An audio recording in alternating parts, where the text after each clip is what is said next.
আসসালামু আলাইকুম প্রিয় দর্শক ও সম্মানিত মাছ চাষি ভাই ও বন্ধুগণ।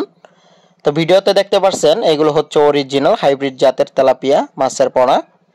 তো এই তেলাপিয়া মাছ কিন্তু বেশ জনপ্রিয় একটি মাছ চাষ আমাদের দেশে। বর্তমান সময়ে বাণিজ্যিকভাবে যে সকল মাছ চাষ হচ্ছে সে সকল মাছের মধ্যে এই হাইব্রিড তেলাপিয়া মাছ অন্যতম একটি মাছ।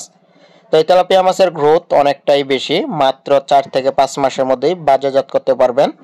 তো এই তেলাপিয়া মাছ চাষ পদ্ধতি খুবই সহজ, আপনারা একক অথবা মিশ্রভাবে চাষ করতে পারবেন। সাথী মাছ হিসাবে দেশি শিং, মাগুর, পাঙ্গাস বা কার্প জাতীয় মাছও আপনারা এই মাছের সাথে চাষ করতে পারবেন।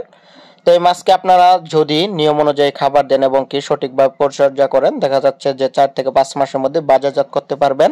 এবং কি আমাদের দেশে যে সকল কার্প জাতীয় মাছ চাষ করা হয় সে সকল মাছের তুলনায় 2 থেকে 3 গুণ লাভবান হওয়া সম্ভব এই হাইব্রিড জাতের তেলাপিয়া মাছ চাষ করে। তো এই তেলাপিয়া মাছ বর্তমান সময়ে আমাদের দেশের বাজারগুলোতে গেলে দেখা মিলে আনন্দময় এক বেচাকেনার দৃশ্য। তো আমাদের দেশের ক্রেতাদের কাছে খুব পছন্দের মাছ কিন্তু এই তেলাপিয়া মাছ। তো তেলাপিয়া মাছ বাজারে দামি থাকলেও বা চাহিদা বেশি থাকলেও এই মাছ চাষে কিন্তু খরচ কম বা এই মাছ চাষের ঝুঁকি কম। শীতকালীন সময় আপনারা এই মাছ চাষ করতে পারবেন। বাংলাদেশের জলাশয় আবহাওয়া এই তেলাপিয়া মাছ চাষের জন্য খুবই উপযোগী। তো সেজন্য যে সকল খামারি ভাইরা তেলাপিয়া মাছের হাইব্রিড তেলাপিয়া মাছের পোনা ক্রয় করে লাভবান হতে চান বা চাষ করে লাভবান হতে চান, তারা কিন্তু অবশ্যই আমাদের সাথে যোগাযোগ করবেন স্ক্রিনে দেওয়া নাম্বারে। আমরা সারা বাংলাদেশে এই মাছের পোনাগুলো বিক্রি করে থাকি। তো সকলকে ধন্যবাদ।